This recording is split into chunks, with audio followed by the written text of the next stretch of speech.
Before we get started, there will be spoilers for the remainder of the Thousand Year Blood War arc in the video to follow. Look, it's no secret that the end of the Thousand Year Blood War arc was a little rocky in the manga, I think it's fair to say. I'll always love it no matter what, but it does have its problems. First and foremost, there were simply so many questions that were still left unanswered by the time I turned the final page on chapter 686. Well, we're just over a week away now from the start of the final season of the Thousand Year Blood War arc anime, and the anime has the chance to right the wrongs of the past in a big, big way. In fact, it's already been making huge strides in this regard, rewriting, amending, and outright changing, removing, and adding major portions to the story. As such, Bleach's final arc is probably the most cohesive it has ever been, and there's still room for more. There are still lingering questions, introduced by both the manga and the anime, that need to be answered. If this final stretch of episodes is capable of doing that, of answering even a few of these following questions, then I think we will be in a fantastic place when things wrap up. So, these are the 10 biggest questions that the Thousand Year Blood War arc Core 4 needs to answer before the end. Let me know if I missed any in particular, any you have, and how likely you think some of these answers might actually be. Before we get started, if you're interested in supporting weekly Bleach content like this, the best place to do so, aside from just being here, is over on Patreon, the link to which you'll find in the description below. Over there, you'll get your name in the credits of every single video, and you'll get every video totally free of YouTube ads as well. It is the best place to help support the channel, help support its growth and its longevity, and it does mean everything. So thank you to everyone who is doing that. Again, it's a great big help, and it does mean the world, so thank you so very much. Right, before we dive into the 10 biggest questions I have, though, first, an honourable mention that is slightly more personal. What on earth are shrifts K and N? I'll be honest, I'm in disbelief that I'm still having to ask this wretched question here in 2026 as we hurtle towards the final season, as I felt for sure this was going to be guaranteed to be covered by the anime. And look, I get it. It's a tiny, tiny, minuscule thing in the grand scheme of the story. I'm probably one of a very small contingent of fans who actually still cares, but at this point it is just kind of annoying. We know what the shrift of every single Sternritter in the story is, save for these two. Even the likes of Gwenael Lee and Shaz Domino.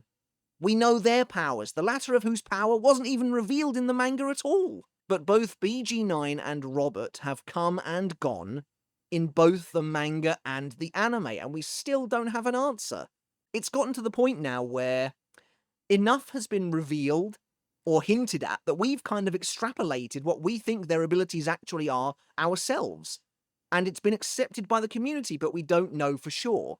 And honestly, it feels like the anime went out of its way to kind of tease this at points as well, with the first two Sternritter to speak during the anime-exclusive Sternritter meeting being Robert and BG9, which I couldn't believe when I saw that episode. And then later, with Hashwolf calling out Kangdu's shrift during the execution scene, which he does not do in the manga, while BG9 simply sits right next to him unacknowledged. Anyway, by this point, I know it's not going to happen unless Kubo finally gets round to answering a question about it over on Club Outside, and I know it's been asked. But it's just so weird to me that something this small scale and frankly simple wasn't just one of the many tiny additions they've made to tighten everything up. Alright, but putting the salt aside for now, first up, what's going on with Ukitake? In the manga, Ukitake's fate is made fairly obvious. Yhwach kills the Soul King, threatening the existence of all three worlds. That is until Ukitake steps in, revealing himself to be the host of Mimihagi, the right arm of the Soul King, imbued with the power of stillness. Invoking the ritual of Kamikake, Ukitake surrenders his body to Mimihagi, himself becoming the new right arm and allowing Mimihagi to briefly stabilize the worlds once more. Unfortunately, Yhwach proceeds to destroy Mimihagi and in the process rips the arm right out of Ukitake, who crumples dead into the arms of his third seats. Alright, I guess in the manga it's not immediately obvious that he's dead, I suppose, but he's looking pretty rough, and he outright states that he's going to give up his life for the Gote, so you can put two and two together. In the anime, though, a lot of this just has not happened yet. Mimihagi, through Ukitake, puts up a much better fight against Yhwach. Although Yhwach still succeeds in obliterating the shadowy hand like he does in the manga, here, Mimihagi remains attached to Ukitake, and the two continue to fight, with Mimihagi spreading its power across the realms as it tries desperately to hold them together.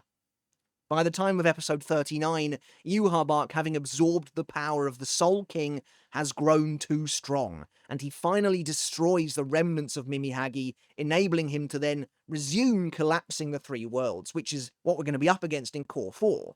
And yet, still, even now, Mimihagi remains attached to Ukitake.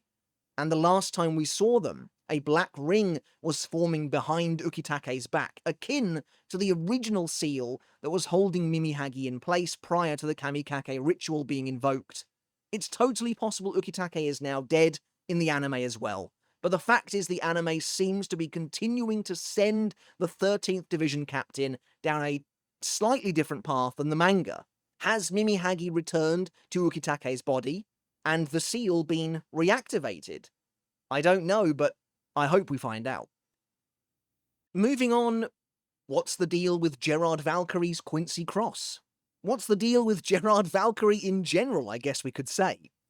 During his battle with Kenpachi Hitsugaya and Byakuya, Gerard is split in two and killed by Kenpachi's Bankai, only to suddenly be resurrected by his own Quincy Cross. The two halves of Gerard's corpse are then lifted into the air seemingly by his Quincy Cross, which hangs in the sky and peculiarly appears to be either controlling Gerard's blood, controlling him by his blood, or the blood is gathering around said cross, as we can see here in the manga. And Kubo would later go on to reveal on Club Outside that if someone could destroy Gerard's core, they would kill the giant Sternritter permanently. So why does Gerard's Quincy Cross work like this? Presumably it's related to him being the heart of the Soul King, but what does that really entail? From the latest Cour 4 trailer, we can discern that it seems like Gerard will transform in the same way he does in the manga, so I'm hopeful that the Quincy Cross will be highlighted, and maybe even involved in the battle. It would be equally fascinating, to be honest, if the Quincy Cross was just omitted entirely.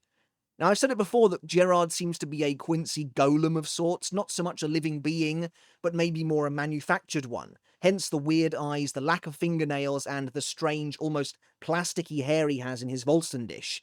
Someone who is effectively controlled and brought to life by this core, which would also play into the theme of vitality surrounding the character and the heart in general. Perhaps the heart of the Soul King is capable of bestowing life upon the inanimate. Either way, we'll have to see how much the anime chooses to reveal about this character and his unique powers, if anything at all. Alright, this next one is the first question on this list that I think we are guaranteed to get an answer for. How did Uryu survive the Alsvalen? In the manga, Yhwach tells the Sternritter that Uryu is the last surviving Quincy in this world, and the fact that Uryu survived the Alsvalen is revealed to be the reason Yhwach made him his successor. Yhwach himself tells Uryu that he has some power that surpasses his own. Much later, after Uryu's shrift is revealed to be the antithesis, Hashwolf cryptically remarks again that maybe Uryu's power can be used to counter his majesty's ability, this time specifically regarding the Almighty, but it's never brought up again. The anime has obviously totally transformed Uryu's entire character here in the 1000-Year Blood War arc. Of the anime's many victories, I genuinely think Uryu might be its most significant, though of course we've still yet to see how it ends. Uryu's connection to his mother, his father, his grandfather, and to Yhwach, and to Ichigo, has been emphasized greatly throughout the anime to date, and episode 40 provided us with our biggest tease yet. There was more to this story than meets the eye. We see in a new flashback that Uryu was in fact struck by the Owl's Veil, and it's not like he wasn't targeted by it, while his mother Katagiri was seemingly untouched. A huge change from what we thought we knew from the manga and everything but the rain in general. Something happens in this sequence. It appears like Katagiri maybe activates her Volston dish, but something happens that leads to not only Uryu's survival, but Katagiri's death also. There are a lot of theories floating around. Katagiri had some form of the antithesis herself and reversed their positions, or Uryu's own innate ability activated, inadvertently killing his mother in the process. Either way, this one seems very likely to me, and it may even play into an answer to the next question on this list, which is, why didn't Yhwach see the still silver arrow in the final battle? With the almighty, Yhwach can see absolutely everything. He can see all futures at all times, and everything reflected in his divine gaze can no longer be used against him. He can even alter those futures that he sees. It's the most broken ability in Bleach, and is basically unstoppable. In the manga, Yhwach is defeated when Uryu comes out of nowhere and shoots him in the back with the still silver arrow, an arrow devised from the silver found in the hearts of Quincy's killed by the Owl's Valen, which then strips the Quincy King of his powers long enough for Ichigo to deliver the finishing blow. It seems as though the still silver arrow is still going to be used here in the anime, but how did Uryu manage to get it past Yhwach's eyes, which were able to see literally everything, right down to the point where he says every single Bankai has already been destroyed in the future? What, the still silver arrow wasn't included in said future? Well, there are a lot of theories. Uryu somehow used the antithesis to reverse his and Yhwach's powers in that moment, taking away Yhwach's foresight. The still silver arrow is made up of silver collected from blood clots caused by the Owl's Valen, which itself is a Yhwach specific ability, and therefore maybe it escapes his gaze. Considering Yhwach is related to the Soul King, maybe that was also why. The arrow had the properties of Rayo, and thus Yhwach couldn't see it. Or maybe Yhwach's future sight, what he could see, was cut at the moment of his death at the hands of Ichigo, and therefore he couldn't see yet what would happen after it, despite rewriting his own death to bring himself back to life. These are all totally possible, but there's one other element the anime has introduced. We've seen Uryu gain red eyes a couple of times now, something even Hashwolf takes notice of. So it seems likely that Uryu either has some form of the Almighty or is trying to acquire it, perhaps again through the antithesis. Maybe in that moment he was testing his power to see if he could take the Almighty from Hashwolf, reversing their situations, and then will try to do it again to Yhwach in the finale.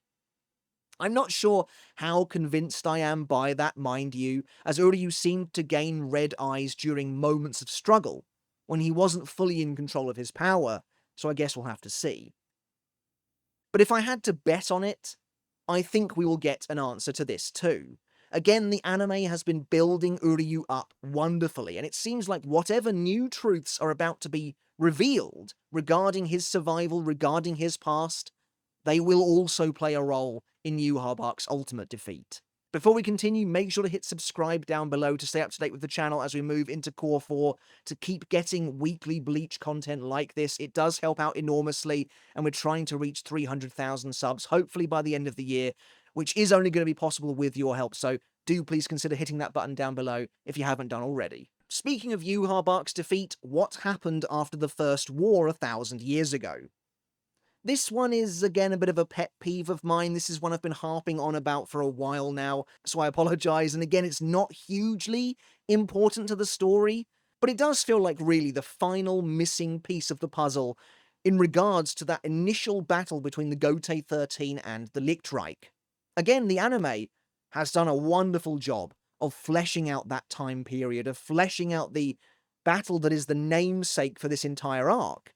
This is really the last thing I would love to know about that time period. What happened to Yhwach after he was defeated by Yamamoto? We know that Yhwach is, at least going off the anime, struck by Yamamoto after being stabbed through the back by Chojuro. But then what? Somehow Yhwach and his surviving Sternritter escape into the shadows of the Serete, where they then build the Vandenreich over the next 1,000 years. That's all well and good, but it's Yhwach specifically who feels underdeveloped here. What happens to him for him to become known in legend as the sealed Quincy King? Was he actually sealed, or was he just in a coma after being beaten up by Yamamoto?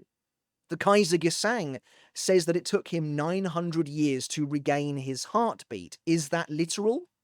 Was he actually in a state of undeath for 9 centuries before waking up? Does this have anything to do with the fact that he will revert to a helpless, senseless form if he doesn't continue giving out and taking back portions of his soul? I mean, the importance of that particular cycle to Yhwach has been, I would say, heavily downplayed in the anime, but it is still present. Or maybe it was somehow tied to Ichibe. Again, this isn't that important, really. It just feels like a missing piece. I would like to know what it all means and how it all played out. Next up, who was Yhwach's mother? The reveal that the Soul King was Yhwach's father was a huge one in the manga, but it was never really fleshed out beyond that. Was the Soul King really Yhwach's father, or was it more of a symbolic thing? Back in the day, one of my theories was that when the Soul King first came into being, he removed parts of his own Reryoku and used them to create the progenitors of each race. The Quincy Reryoku he removed thus became Yhwach. But it seems like the anime is taking a much more literal and therefore much more straightforward approach to this. Yhwach appears to have actually lived with his father Adnias for quite some time in the primordial world, prior to Adnias becoming sealed, mutilated, and the Soul King.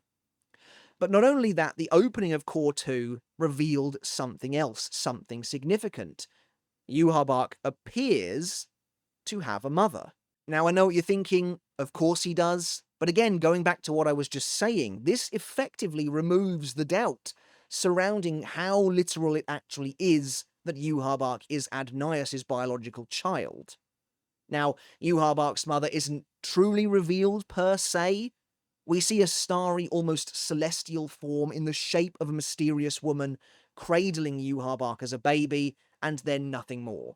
So again, is she even real, or is this again some kind of symbolic imagery? If we go the route of she is real, whoever this woman is, she presumably had a child with the man who would become the Soul King, and then, for whatever reason, disappeared. Could her disappearance have something to do with the reason why Adnias chose to split the 3 worlds apart in the first place? It's possible, and that leads us nicely into our next question. What happened in the ancient past with the Soul King? This is obviously a big one, and one I really do hope we get. One I have been hoping we would get now, really since, well, before the anime began, truth be told. When I say what happened in the ancient past with the Soul King, really I want to know, well, not to be too greedy, but everything. Who was he? Where did he come from? What powers did he have? What kind of life did he lead? What was this mysterious darkness the anime mentions that he supposedly defended the primordial world from? And again, perhaps most crucially of all, why did Adnias choose to split the world into 3, destroying the home he once shared with his son? Something happens back then, all that time ago, some event that caused Yhwach to shed a tear over the sight of. Was he crying at his father's fate? Or at what his father was choosing to do? And of course, another avenue to this question is just how similar is this story going to be to that which we learned in Can't Fear Your Own World? Were the ancestors of the 5 noble houses involved in the Soul King's downfall or not? What role did Ichibei play? As I've said a million times over at this point, what I would love to see is a full, unadulterated look at the Soul King's flashback that the anime has now been teasing really since Ichigo was walking the Irazu Sandor. And based on what we've seen from the anime so far, why does the Soul King's body break apart? What's the deal with the ceremonial sword he uses to split the worlds? And what relationship does that thing have to what happens to the Soul King? Alright, so there's a ton of questions here alone. I could have made an entire video on Soul King questions, to be totally honest, but there we go. Really, that's why even today this remains Bleach's most enigmatic secret, and it remains the most important reveal to me, and I sincerely hope that it happens. And speaking of the Soul King, well, who is the new Soul King when the battle is over? When the war is finally done and Yhwach has been killed, who is the new Soul King in the aftermath? Alright, I know that Can't For Your Own World reveals the answer, but I want the answer to be revealed in the 1,000-Year Blood War arc. That's where it should have been revealed all along. That's where it needs to be revealed. It's part of this story. The arc's entire central conflict revolves around the death of the Soul King, and the fact that if the Soul King dies, the three worlds are at risk. And of course, since Yhwach has now become the Soul King, he is now the one whose life acts as the linchpin. And yet, in the manga, Yhwach was killed in chapter 684, and then chapter 685 introduces a 10-year time skip where everything is totally hunky-dory, and the successor to the Soul King is just never mentioned. Based on the events of the manga, the three worlds should have collapsed back into one by the time we see them again after the time skip. So what's going on? Well, Can't For Your Own World does reveal that Yhwach's corpse was collected and retains enough power in a kind of stasis to act as the Soul King seemingly forevermore. It's kind of messed up, and in that sense perfectly in keeping with the traditions of the Royal Palace to date. And, spoilers by the way for the first 3 episodes of Cour 4, but with the final Cour already placing a huge emphasis on Ichibei's plan to turn Ichigo into the new Soul King, I all but expect this to be addressed before the series is over. In fact, Yhwach has even gone so far as to call himself the World, and that if Ichigo kills him, he is dooming everyone. Even that acknowledgement is just so much more than we received in the manga, so I'm feeling pretty good about this one. Again, like the last question, I'll be very interested to discover how closely it resembles that which we see in Can't For Your Own World. What does Ichigo's true Bankai actually do? I think this is a question that a lot of people want answering.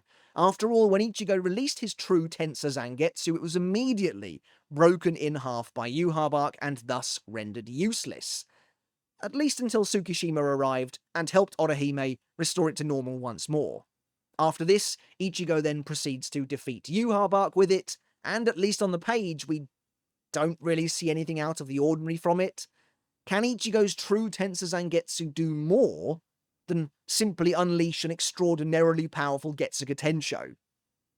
I'm definitely expecting the anime to potentially significantly change up how Tensei Zangetsu is revealed and then used against Yhwach, all while incorporating it being broken. But am I expecting any changes to its actual abilities? Honestly, no, and I've always been of this opinion. As far as I'm concerned, the extent of Ichigo's true Bankai is just that. A hell of a lot more power. That makes it sound kind of lacking, I know, but when I say more power, I mean more raw, limitless power. Power, as we see, capable of killing Soul King Yhwach with a single attack. That's pretty special alone, and it would go some way to explain why Yhwach was so terrified of facing it in battle. But yeah, I personally fully expect Tensei Zangetsu's power to just be that, the same as his Bankai was previously, only now exponentially stronger. Maybe with an extra ability or so, much in the same way as the true Shikai can now use Getsuga Jujisho. Don't misunderstand me, I would absolutely love to be wrong here. If the anime reveals that Ichigo's true Bankai can actually cut through fate or change fate or whatever it is a lot of people seem to believe, then that would be awesome. Me personally, though, I don't see that happening. I've never believed that that is meant to be taken literally, but again, I am open to being wrong. And finally, the last question that Core 4 absolutely must answer is, what is Aizen's Bankai? Alright, this one's a bit of a joke. It obviously doesn't need to reveal this, but honestly, if they want to reveal Aizen's Bankai here, more power to them. I would absolutely love to see it, and I know the community would as well. The final battle against Yhwach, which from the tiny snippet we saw in the trailer appears to already be being extended, is the perfect place to do it, and would cap off the 1000-Year Blood War Arc anime with probably the ultimate fan-pleasing reveal. I'm obviously biased, I'm an enormous Aizen fan, but I think most people would agree that the anime effectively ending with Aizen's Bankai would be absolutely crazy and a perfect way to celebrate what a huge success the 1000-Year Blood War Arc anime has been. Alright everyone, that's it for today's video, the 10 biggest questions that the 1000-Year Blood War Arc Core 4 needs to answer before it's over. Let me know down in the comments below if you agree with me on any of these questions, if there's anything I missed, any particular question that you would love to have answered, whether that's from the lore, whether that's someone's Bankai or abilities, or something else entirely, let me know down in the comments below. I'd love to read them. As always, thank you so very much for watching. Consider hitting subscribe if you haven't done already to stay up to date with Bleach videos just like this every single week. It's a huge help to the channel and it does mean absolutely everything. So thank you to all of you who have hit subscribe, but over 50% of you watching haven't, so please consider doing so today. And also check out the Patreon as well, where you can really take your support for the channel to the next level. And again, that is helping enormously, so please do consider doing so today. Alright everyone, but once again, thank you again for watching. Until next time, I'll catch you later, and I'll see you then.